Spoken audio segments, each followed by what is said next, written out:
What is up, guys? Well, we made it to the almost end of the year ranking series, and today we get to talk about celebrating 2024 movies with my top 10 best films of last year. If you like these end of the year rankings, I have already done my most surprising, my most disappointing. I have ranked all 61 horror films that I saw last year, and just yesterday I dropped my top 10 worst films. So click this playlist up here if you want to catch up with all of that. And after today, we will talk about all 130 films that I saw in the calendar year of 2024 and rank them from worst to best. But today, we're getting rid of all the noise, all the negativity, all of the mixed emotions, and talking about the awesome films that I was able to check out. Now, naturally, we all have different tastes. We all take away different things from movies, so I don't expect my top 10 to agree with your top 10 or vice versa. There's going to be movies in here that you think I'm nuts for. There's going to be movies missing that you think I'm nuts for, and I would probably think the same thing if I looked at your list. So just put yours down in the comment section below, and we will discuss our difference of opinion down there with some civility, please. And with all that said, let's kick this thing off with number 10. And just like with my worst of the year, I had about 3 or 4 different movies that I kept cycling into this 10th spot. There was some really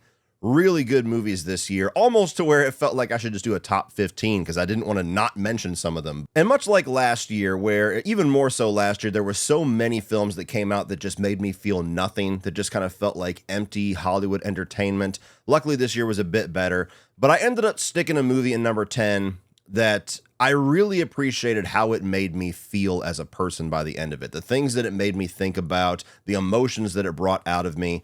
And that's actually going to be My Old Ass. This is a film that was not a movie that I really had much intention to watch. I knew that the premise sounded interesting, but I didn't hear a ton of hype, a ton of buzz about it, and it very easily could have been one of those films that I wrapped up the year and just didn't make it to.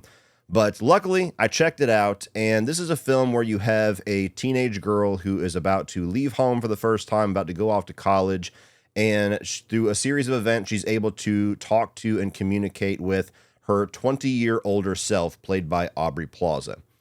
And that's an interesting premise. It's playing on like the shoulders of time travel, which I love those types of movies, those types of stories. And for most of the runtime, I was certainly enjoying the film, but I was just like, okay, like this is good. I'm glad I watched it. It's fine.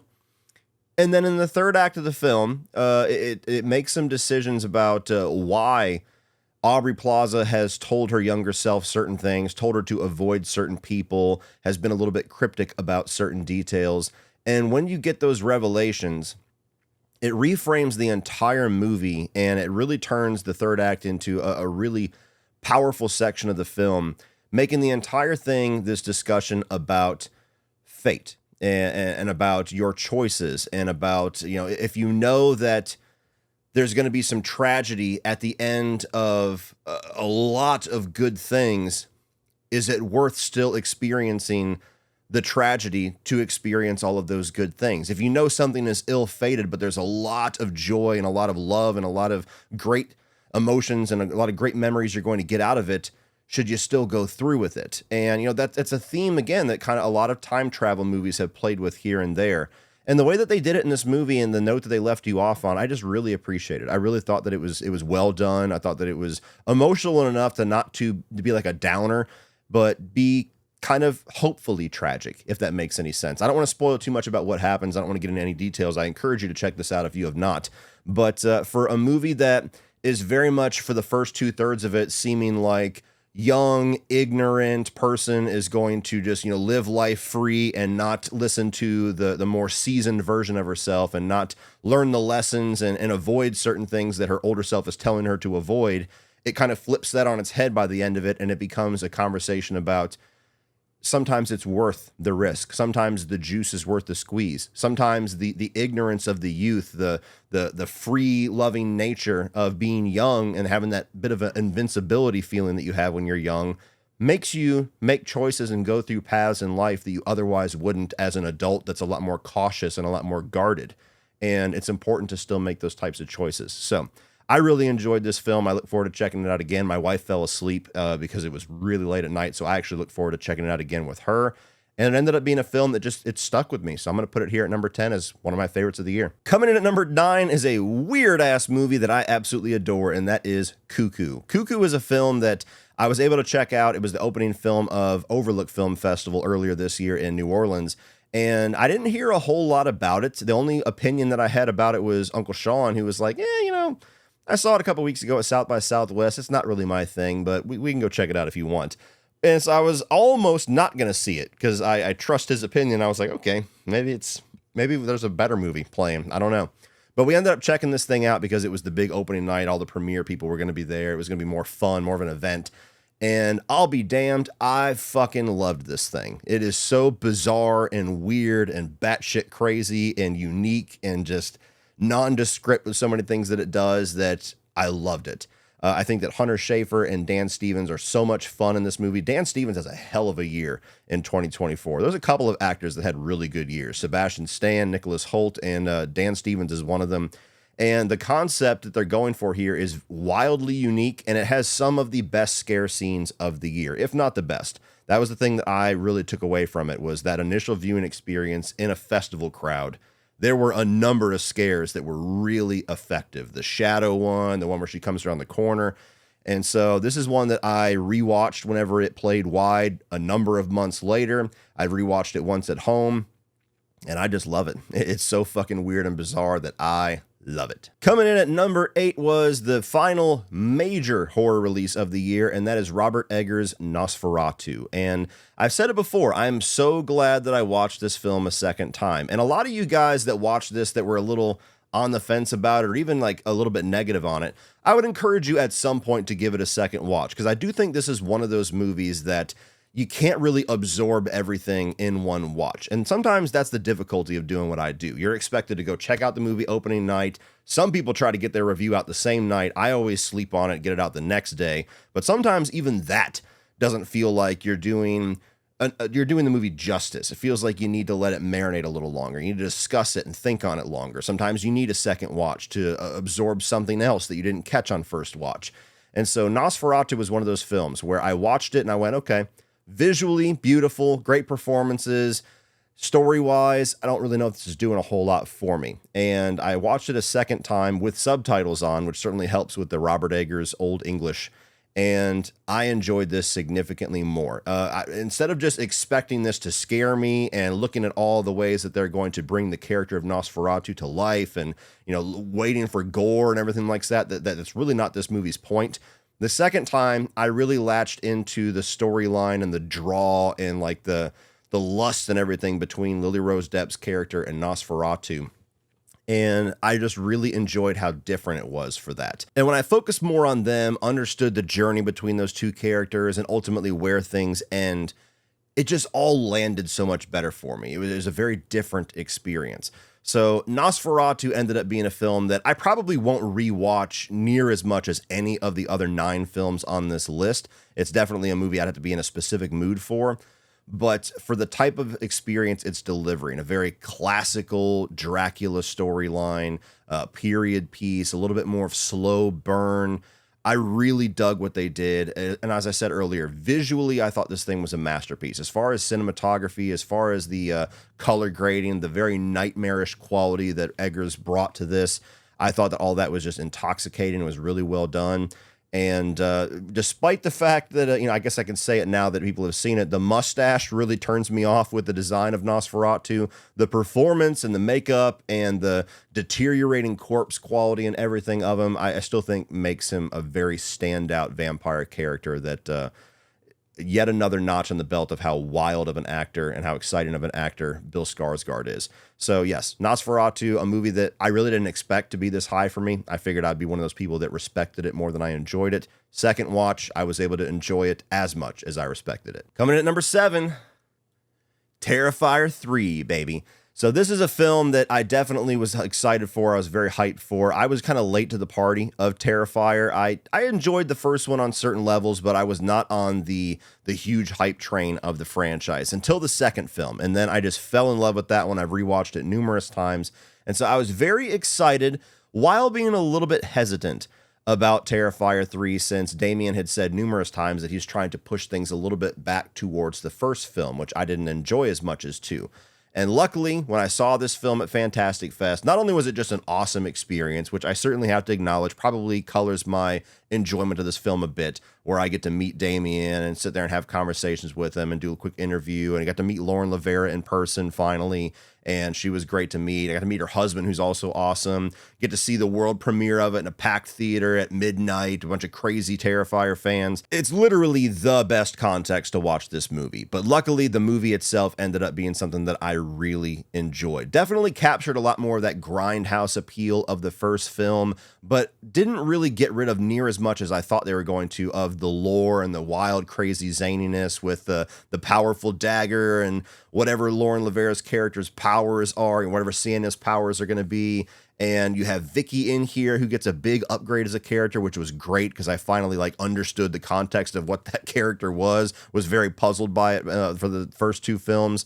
And Art the Clown just continues to be a character that I enjoy more each time that he comes back. I think David Howard Thornton gets better every single time. The zany antics of Art the Clown, how sadistic and just depraved he is, mixed with how funny genuinely he is in this film. And I loved the Christmas setting. And I loved the fact that it was a vintage Christmas setting. It didn't feel like Christmas 2024. It felt like Christmas of the past. It could be 80s, could be 90s. It just had a very nondescript time period look to it that I really enjoyed. So yeah, I really dug this film. I've rewatched it numerous times. I'm so excited for the future of this franchise. I'm a bona fide Terrifier fanatic at this point. To just 2 and 3 have really brought me into being a major fan of these movies, and I just can't wait to see what these guys do next. Number 6 is going to be Alien Romulus, and this is a film that, despite it still being in my top 10, I did soften a little bit. This was a top 3 easy for me when I first saw it, and on second watch, the fact that it was a horrible theater experience certainly didn't help, but I did bring down a little bit of my excitement. So if I was to review this now, it would probably be a good half a star or so lower, but I still really loved what they did here. Big Fede Alvarez fan, always been a huge Alien fan, but I was born after the glory years of Alien and Alien, so I have had nothing but disappointing sequels and different reboots and everything for my entire lifetime. I've literally been waiting my entire life for a movie like this to come around that gets back to the feel, the vibe, the tone, and the approach of those first two Alien films. And for me, I think that Fede really achieved that here. I think that the look and the aesthetic of the film and the tone and the approach for most of the runtime is very reminiscent of the world of Ridley Scott.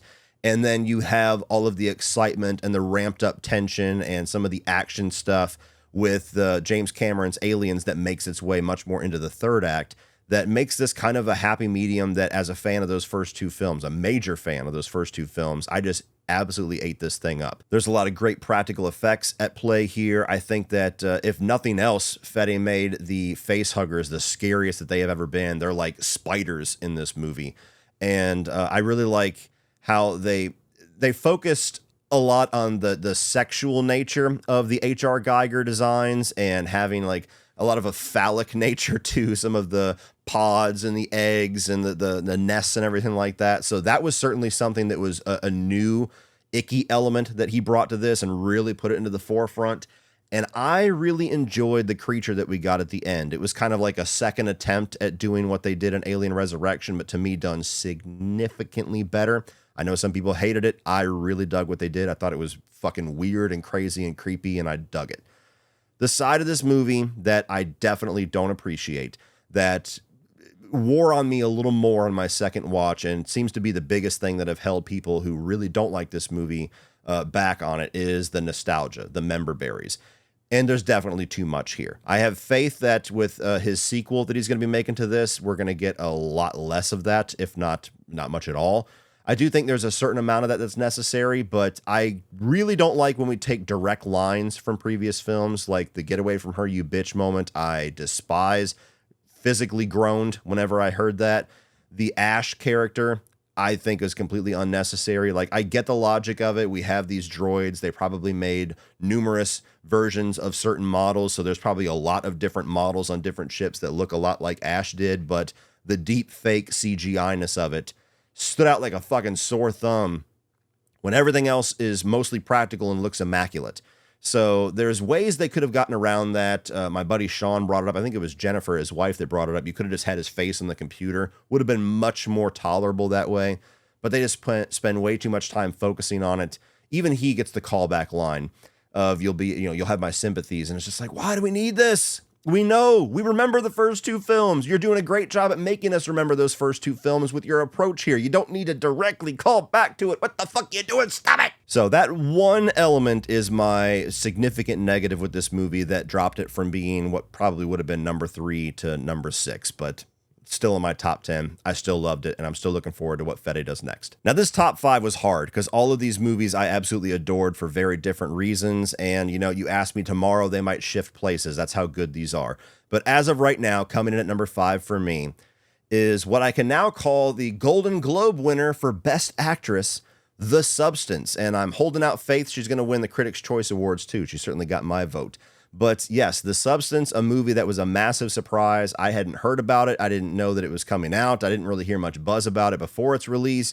And I was at Fantastic Fest. I was covering a lot of really exciting movies, the premiere of Terrifier 3, putting a review out weeks before anybody else, like all these things that should be really exciting for my audience.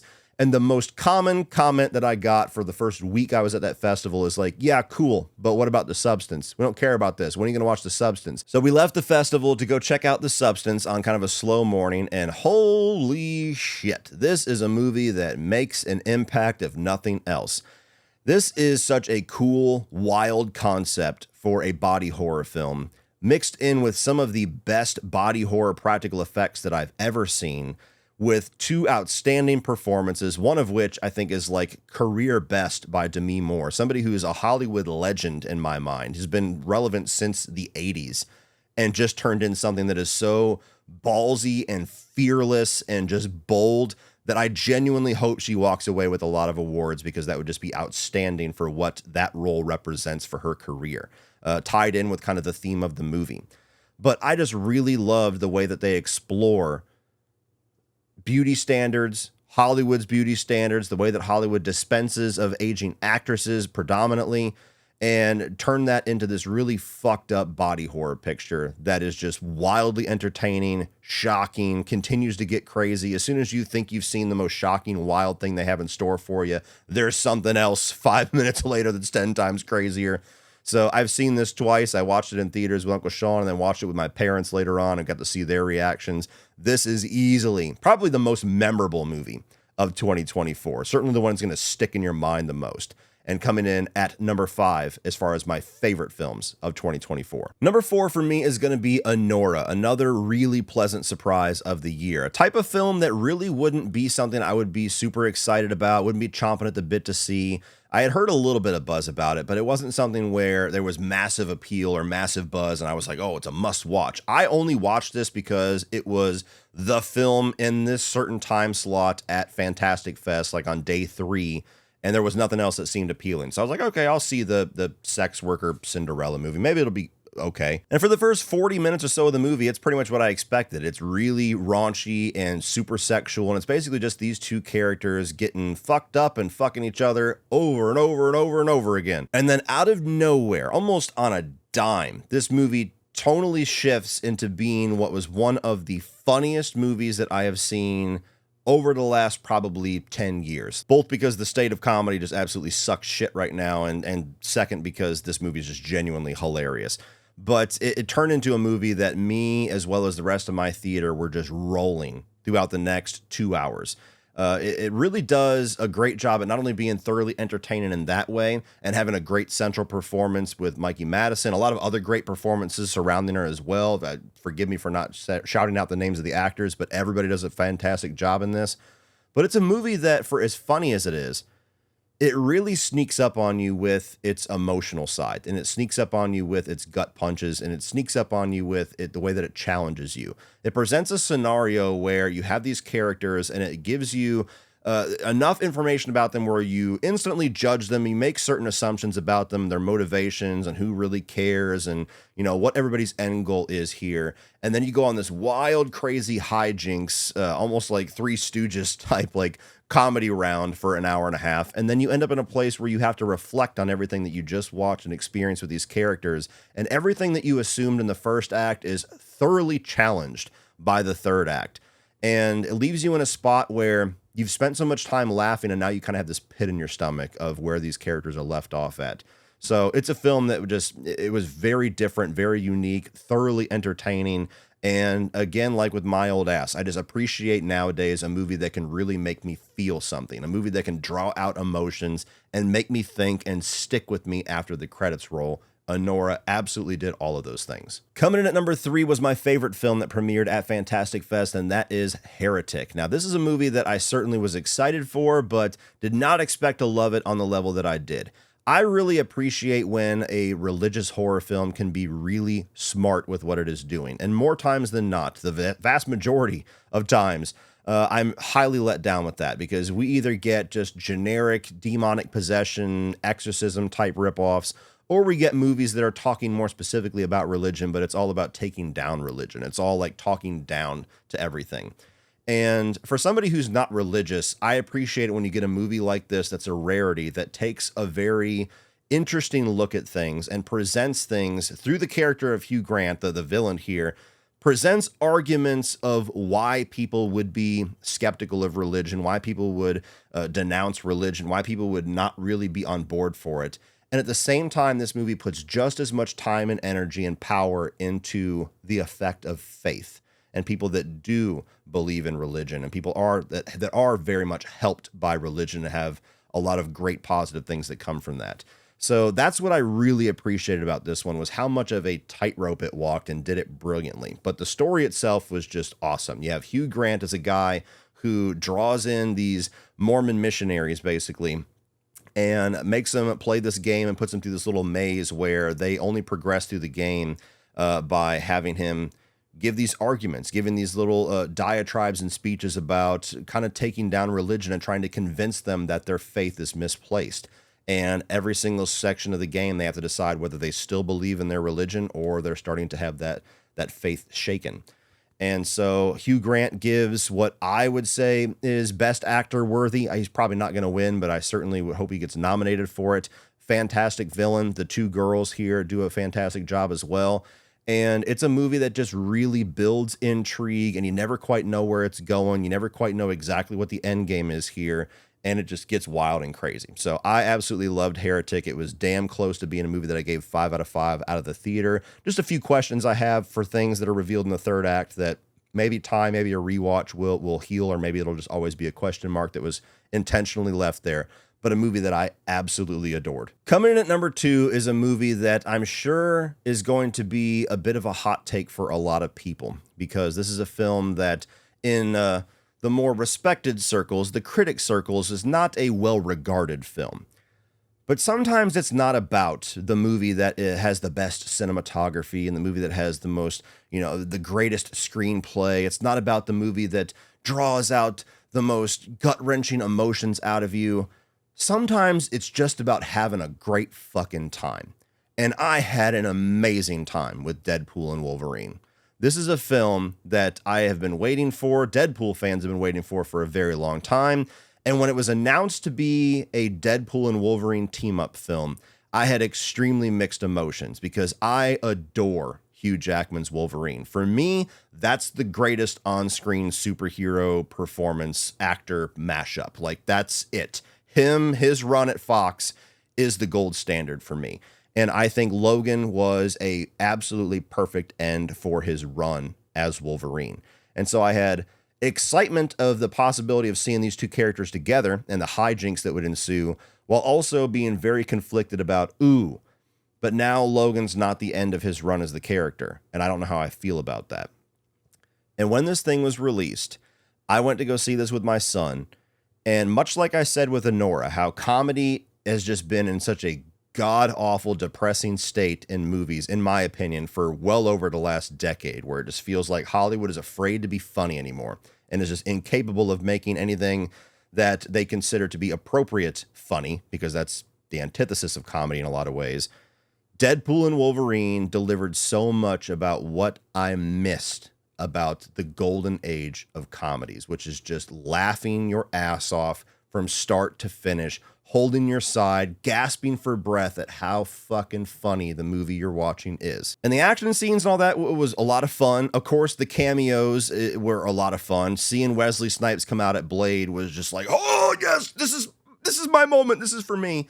Stuff like that was great. Seeing Ryan Reynolds and Hugh Jackman and their like off-screen friendship translated to this on-screen rivalry between these two characters, the very R-rated version of Logan that we get here, very different from the R-rated version we got in the movie Logan, and having Ryan Reynolds, who I very much enjoy his style of comedy. I know people suddenly hate him this year out of nowhere, but Ryan Reynolds, I like him. And then you have Hugh Jackman, who's very funny, but also brings like the seriousness, the gravitas, brings that emotional anchor to the movie that Deadpool just can't bring.